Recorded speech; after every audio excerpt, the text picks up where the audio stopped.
Within the first few millimeters of soft tissue below the skin line, there are several different ways we can use the ultrasound. Because we're using the high frequency transducer in these first few centimeters, we have beautiful image quality. This can help us differentiate various tissue types, localize infectious processes, and differentiate cellulitis from abscess formations, as well as localize foreign bodies and facilitate their removal. Now, the different types of tissue we can see on the ultrasound in those first few centimeters, well, we can see tendons, we can see muscle, joints, and the bones. Now, there's soft and hard tissue. Most of the tissue is soft, and that's from the skin line seen there with the epidermis, down through the hypodermis, or sometimes called the subcutaneous tissue.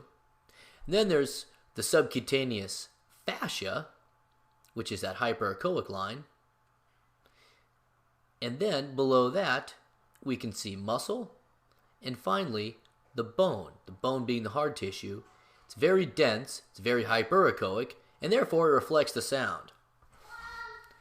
Now there's this concept of anisotropy, and what happens when you have muscles and tendons, depending on which angle you insonate them, you can have variations in their echogenicity. And as this video demonstrates, the arrow points to the tendon. And along most portions of that tendon, the tendon is quite hyperechoic, as we can see here in its linear striations.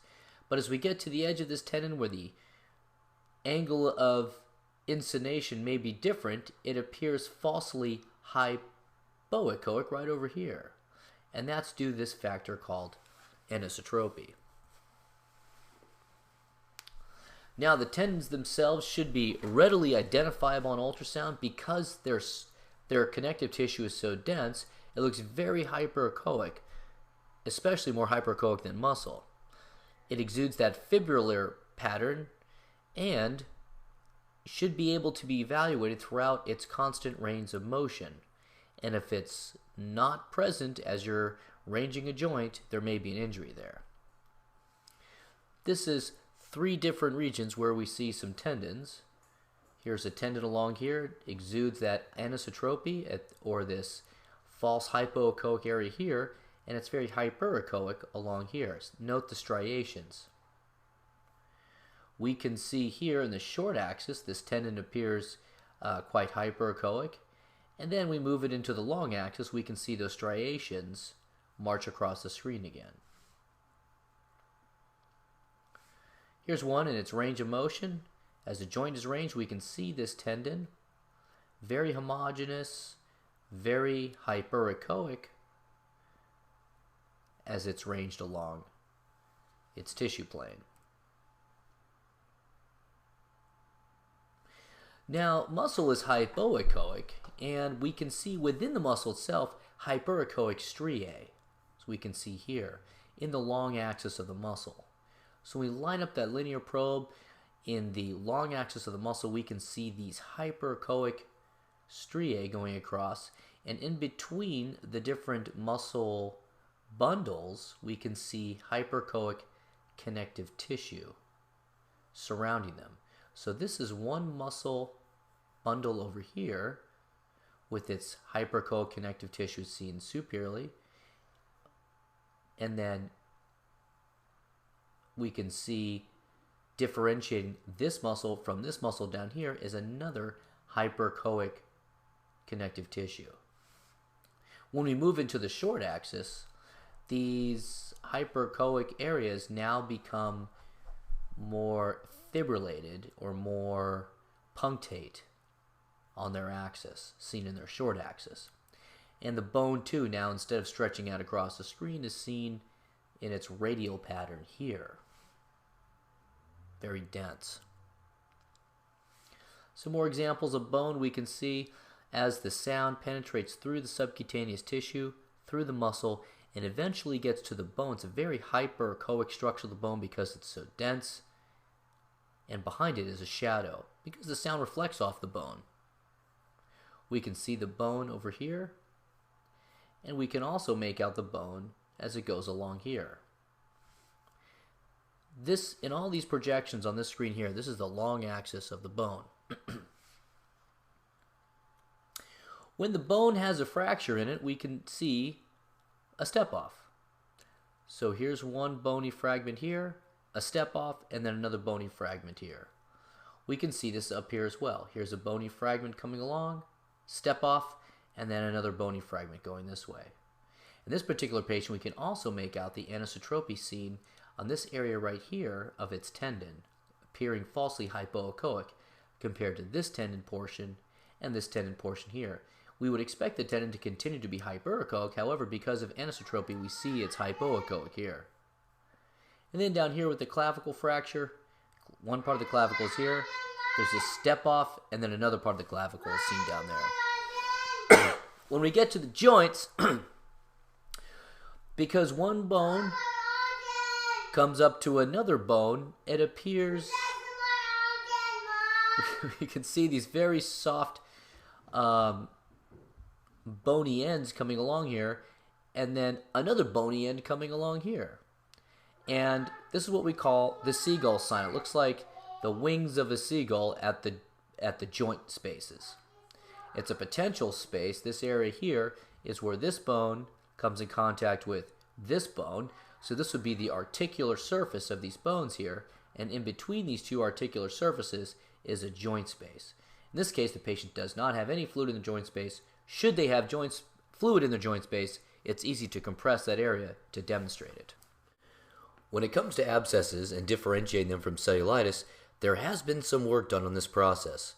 One study titled Abscess, Applied Bedside Sonography for the Convenient Evaluation of Superficial Soft Tissue Infections, was prospective and enrolled 107 patients. They forced the clinicians to answer yes or no before and after the ultrasound of whether or not they thought there was an abscess there. The clinical exam seen here shows poor test characteristics, but for ultrasound, the test characteristics were much better. In fact, there was 18 cases in which ultrasound disagreed with the clinical exam, and the ultrasound was correct in 17 of those 18 cases with a significant p-value. So if you look at this picture here, this guy came in and he has many scars on his arm consistent with the signs of chronic IV drug use.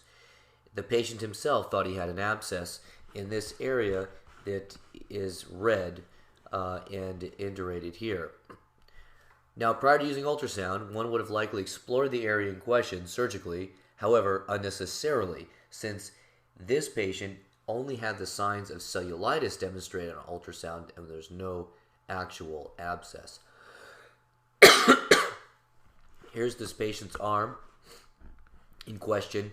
We can see prominent cobblestoning going on there, and this is consistent with cellulitis and not abscess. Notice the hyperechoic areas of inflamed soft tissue seen here with hypo or even anechoic areas between them. These islands of hyperechoic areas are referred to as cobblestoning of cellulitis.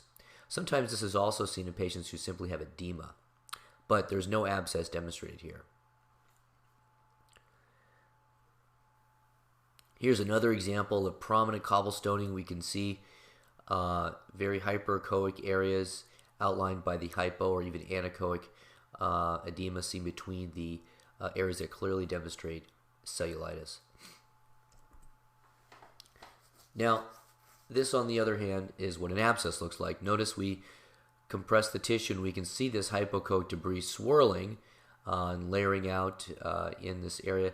Adjacent to the abscess, we do see signs many times around the abscess of combined cellulitis or some cobblestoning, but here this is all clearly abscess material seen with its hypoechoic debris.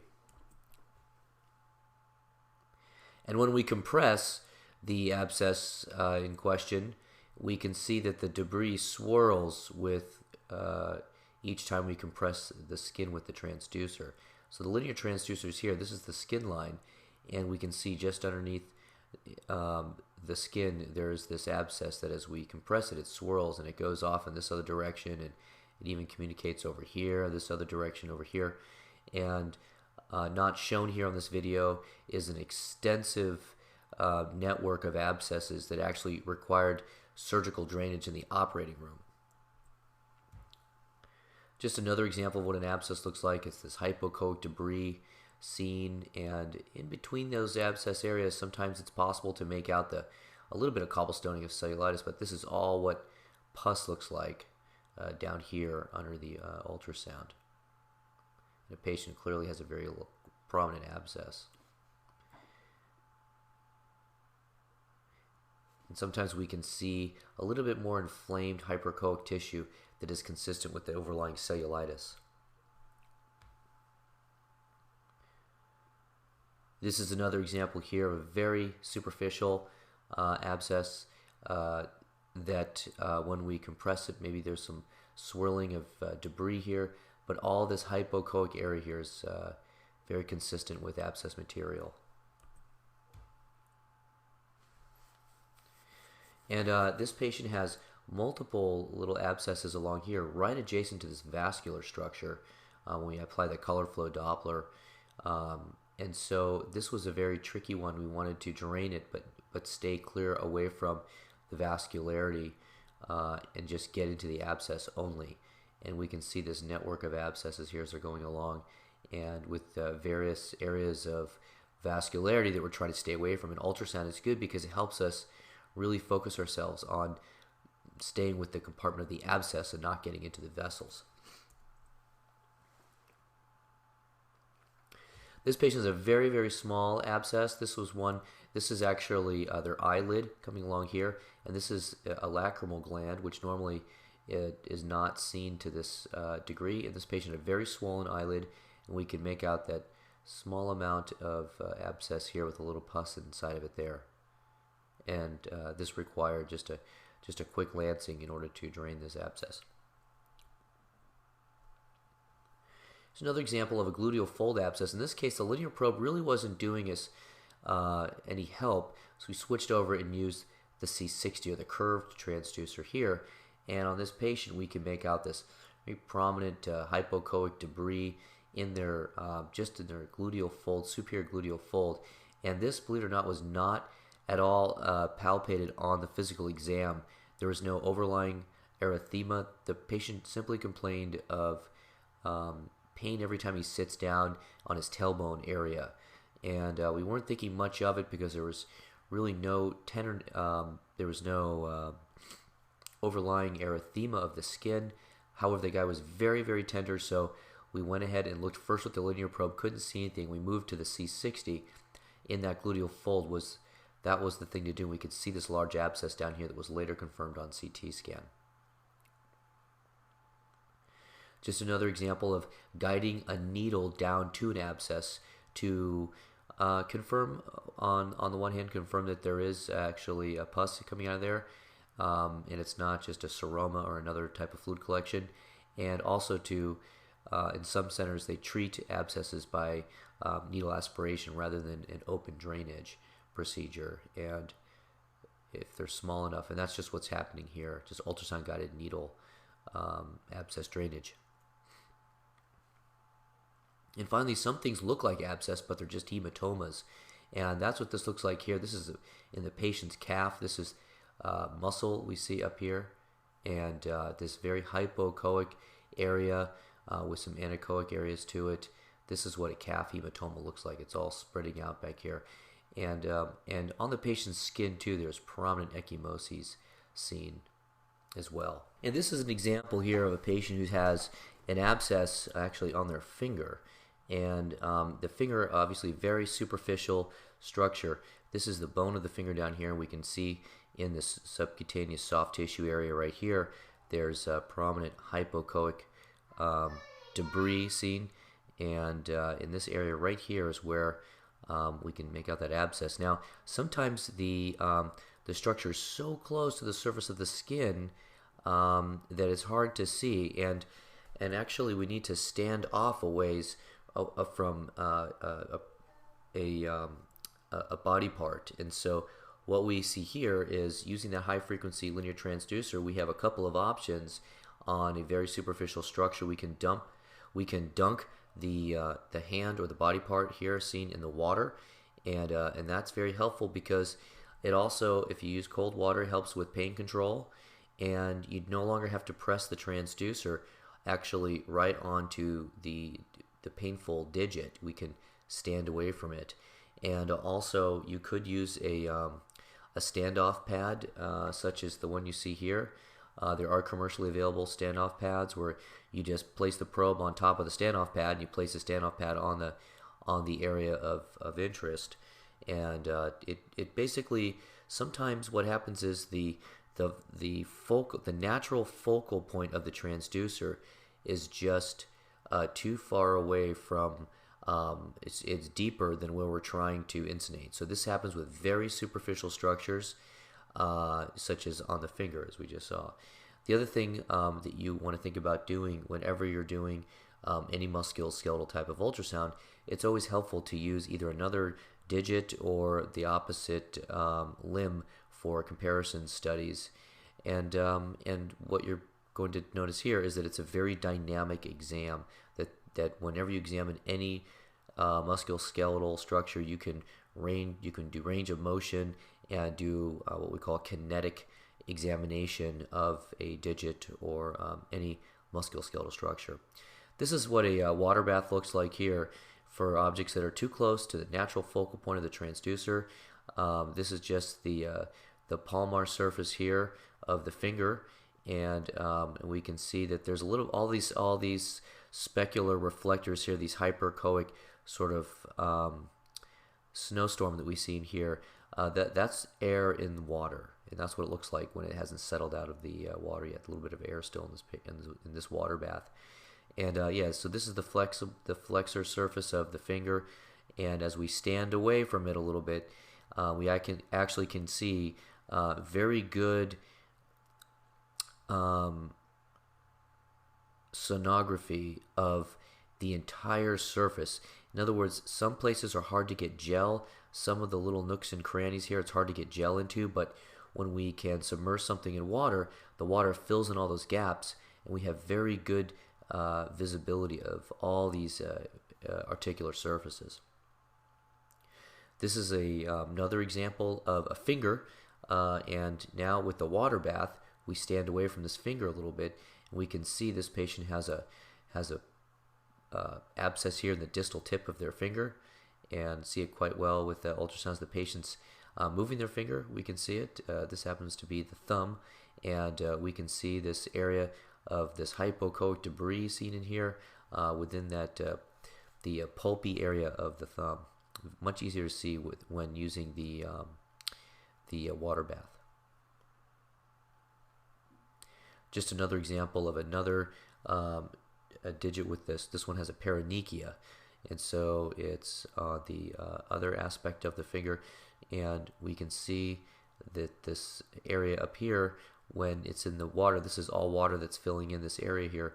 We can make out this little paronychial area with the, here it is in the short axis. We see this area here that's hypoechoic in the short axis, and then once we move into the long axis, we are on the long axis, and we can see this area all under here, just right up to the nail. There's a nail bed right in there, and then the paronychia that's adjacent to it. And this is an example of somebody who has a large hemorrhagic bullae on their foot that was dunked in a water bath mixture. And this is the 2D image of that structure here. We're fanning through that. All this meniscus that you see there, that's all the hemorrhagic material. We get very good visualization in the two-dimensional mode. And we move into the three-dimensional mode where we can, the machine captures the images as we fan through them and then reconstructs a three-dimensional image that we can tumble around and really see the depth, what the depth is, and get a good visualization of this entire structure seen there in 3 dimensions as we tumble it around. Though the 2D image does really most of the work, and we're able to see a very nice meniscal layer as we fan through this person's hemorrhagic bullae here. We do see a very prominent sort of meniscal layer there that is actually very well captured on the 2D image. This is in the peritonsillar region, and um, there is a transducer that we can use in order to get to that peritonsillar area, and that's the endovaginal transducer. Of course, we're careful not to call it an endovaginal transducer in front of the patient, because sometimes the patient is reluctant to insert the transducer into their mouth. But we can see here, this is the footprint of the transducer. It's right up against the posterior pharynx. I usually give the patient a milligram of Versed and some hurricane spray in the back of the throat, and then we can guide the needle actually right down to the abscess. So ultrasound is good for not just confirmation of the peritonsillar abscess, but also guidance of the needle to the abscess to assist in the drainage. Now, one of the things you want to do with this transducer, though, is definitely keep it covered, keep it so that it keeps clean in the posterior oral pharynx, and there are several ways to do that. One way is simply using a condom. And one of the other things that we can see sometimes when we expect to see a peritonsillar abscess instead are just very prominent lymph nodes. And this is patient's got just a lot of parapharyngeal lymphadenopathy going on in the back of their throat. As they swallow, we can see how these lymph nodes sort of come together. Here the patient's going to swallow right there. They kind of move towards each other. And in the coronal plane here, in other words, we're getting a short axis of the back of the throat. As we fan superiorly, we can see both lymph nodes on one particular view. Now, if I went to a sagittal plane with the indicator aimed towards the roof of the mouth, then I would have to fan to one tonsil or the other to see them. But on this transverse plane or coronal plane, we can see them both at the same time. So these are just pharyngeal lymph nodes. And another way to confirm we're looking at a lymph node is that you can apply power flow Doppler to it, and it will light up on the screen quite prominently when they are inflamed. They become hyper-engorged, hypervascular. And if you're still thinking you might be looking at an abscess, certainly an abscess wouldn't have this amount of vascularity to it. And this is a nice way to differentiate between an abscess and a hyperemic lymph node.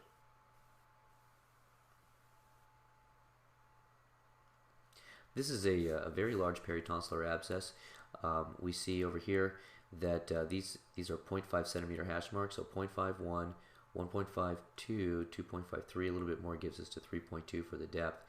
And so this is measuring, anywhere from, this mark all the way down to, this is about a 1.5, almost a 2 centimeter in its longest axis diameter peritonsillar abscess. You think about that, it's a very large one here, very prominent, and this is the intracavitary transducer we have in the mouth, and we can see that's very prominent peritonsillar abscess here. One of the other interesting findings is when we apply color Doppler back here, we can actually make out that there are some blood vessels back here that we want to stay away from when performing the procedure. So in this case, this is the posterior pharynx here. The distance the needle would have to travel is just over a centimeter in order to get into the space that is the peritonsillar abscess. So we have an idea of how far we need to go when we'll start to see some pus come back. Now, as the video plays itself, we can see now that there's almost complete resolution of this peritonsillar abscess. This is post incision and drainage, and it's essentially gone. So it's a nice way. Ultrasound is to diagnosis. You can perform the procedure under its guidance and confirm that you have officially ended the procedure as well. Here's an example here of how far they're going to need to insert the needle in order to get to some pus, and this time it's 7.8 millimeters from the back of the throat down to where just the abscess should start. I'd go at least a centimeter though to get into this abscess, and staying away from these vascular structures here that are adjacent to the peritonsillar abscess. And this is a large peritonsillar abscess. We can see it extending all the way down here. As we compress the back of the throat, we can see this is all pus. As it kind of moves, as we compress it, it swirls around a little bit, And this is a very helpful, being able to see that this very large amount of pus and this very severe degree of a peritonsillar abscess, you may find that some of these are so large that they're very easy to drain, or that they're so extensive that they may need to be actually drained in the operating room for maximum comfort and securing of the airway. However, ultrasound does help to differentiate how difficult or easy a drainage procedure could be. And we can localize the needle. Here comes the needle as it's coming underneath the transducer. I like to have the needle come in underneath the long axis of the sound so I can see the entire, not just the needle tip, but also the needle shaft, and which is not going on here. They're probably going under the short axis of the probe, and they instill some lidocaine. That's what that little blush was there, and a little more lidocaine, and then they will start to drain the contents out through the needle, and then the video clip ends. Foreign bodies can be often challenging to find their location and their cause. In fact, of patients who present with painful swelling in their soft tissue, only 25% will find out what the cause is. Usually physicians turn to x-rays to identify the underlying cause of patients who come in with swelling. Unfortunately, this is often unproductive, since a lot of times it's a wooden foreign body that's causing the swelling, and wood does not show up very well, if at all, on an x-ray. And it turns out that missed foreign bodies have been reported to be the second leading cause of litigation against physicians who practice emergency medicine. Now, with metallic and glass, x-rays can be used to demonstrate their location, but ultrasound is actually much better to precisely remove them at the bedside. So just seeing a plain film, even a 2-view plain film, it can be very misleading about where to actually search for the foreign body, as one is often misled by looking at an injury, a soft tissue surface injury, which may not be anywhere near where the foreign body is actually located. Now, CT and MRI can also both be used. However, we're talking about cost, and in the case of CT, the unnecessary radiation, and in the case of MRI, sometimes not always available, and actually they have lower accuracy in doing the actual surgical removal part. Well, what about ultrasound? Shields reported that ultrasound has an overall accuracy of 92% for documenting wooden foreign bodies as small as 2.5 millimeters. Jacobson looked at foreign bodies as small as 5 millimeters. So even in these very small structures, they can be seen on ultrasound. And then Hill looked at this in the Annals of Emergency Medicine, had 80 cases of patients who came in, and 53 of them had foreign bodies. In fact, ultrasound was able to detect 44 of the 53 foreign bodies with 83% sensitivity. And these were operators who described themselves as inexperienced. And not surprisingly, wood had very high sensitivity. Plastic, in this case, had 73% sensitivity. And this was a case here of a patient who came in who said they fell on an outstretched hand onto a toothpick, and this was the site of entry of the toothpick. And with ultrasound, the toothpick was actually located way over here. And before using ultrasound, if I was even able to see a toothpick on x-ray, I would have really been lured into, opening up this area, searching around for a foreign body. However, the ultrasound is very successful in localizing it where it needed to be, which was where the toothpick wound up. This is what it looked like on ultrasound. This is a bone in the hand, one of the metacarpal bones, and over here we can see the toothpick. It's outlined by the two stars, and with these foreign bodies, it's important to inject lidocaine into and around the foreign body for 3 reasons. Number one, that helps to visualize the foreign body, because ultrasound loves fluid so much, it enables it to visualize the actual foreign body better. Number two, it helps to unroof it to make it easier to remove. And then number three, there is the analgesic part of the lidocaine that makes it more comfortable for the patient. Now this is a needle that was in someone's leg. Very clearly shows the reverberation artifact, these equidistant lines that come down towards the bottom of the screen. Needles do that. When initially it was not known what axis the needle was in, and by ultrasound we're able to see this is the long axis of the needle here, and we're able to see the exact plane of tissue that it was in. Very superficial here. These are 0.5 centimeter hash marks, and this patient, we could see this needle about 0.5 centimeters, or actually about 4 millimeters below the skin line, and this was a standoff pad being used up here. And so very superficial, and we could see the long axis of the needle, the exact plane that the needle was in underneath the skin line. This was just another example of what wood looks like on ultrasound. We can see this long structure here. We got it in its long axis, very hyperechoic on ultrasound, quite easy to see this toothpick.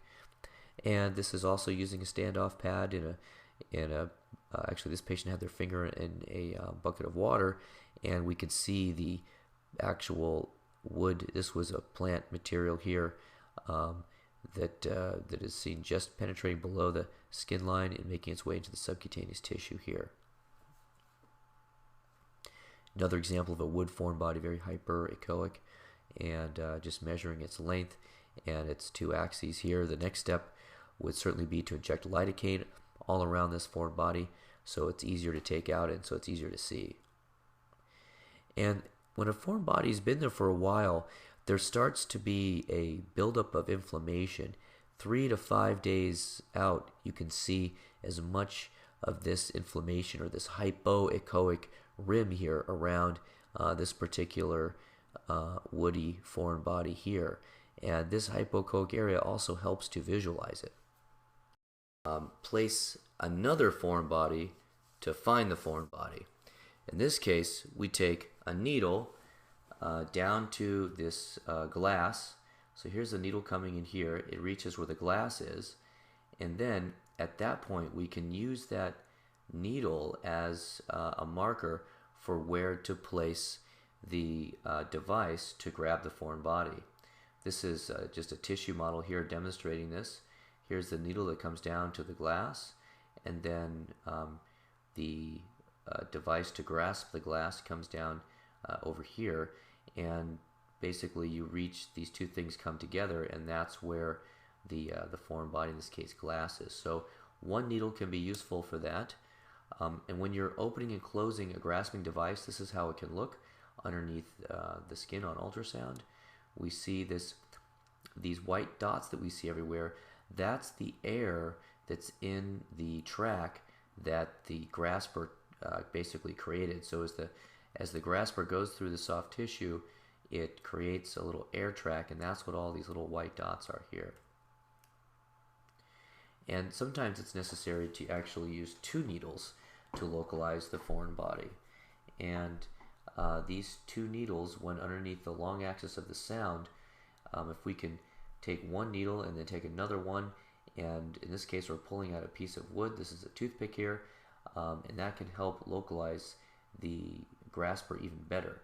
And this is the example here of what this looks like. We took one needle here coming across, another needle coming here, and this is the actual grasper here with this reverberation artifact grabbing the wooden toothpick. So these 2 needles can localize the location in which to put the grasper. This is an example here of the needle coming in and coming in contact with the foreign body. We can see as this clip keeps replaying itself, once the needle makes contact, this whole foreign body shifts just slightly. And this is helpful because once we get the needle down to where the foreign body is, particularly if it's a very deep foreign body, we can then pass a guide wire through the needle and then take the needle out of the tissue. And then we can blunt dissect down the edge of the guide wire in order to get down to the foreign body. And that's exactly what we're looking at here. This patient had a needle break off in their buttocks during an immunization years ago, and they came in because it was particularly discomforting on that particular day. And when they arrived, we took a look with ultrasound and found this needle about 2 centimeters. These are 1 centimeter hash marks. So we get down to about 2 centimeters below the skin line, and we guided a needle down to the foreign object, placed a guide wire through the needle, and then we removed the needle, and then we did blunt dissection down the edge of the guide wire with our grasper until we were able to come in contact with it, in which case we extracted the foreign body.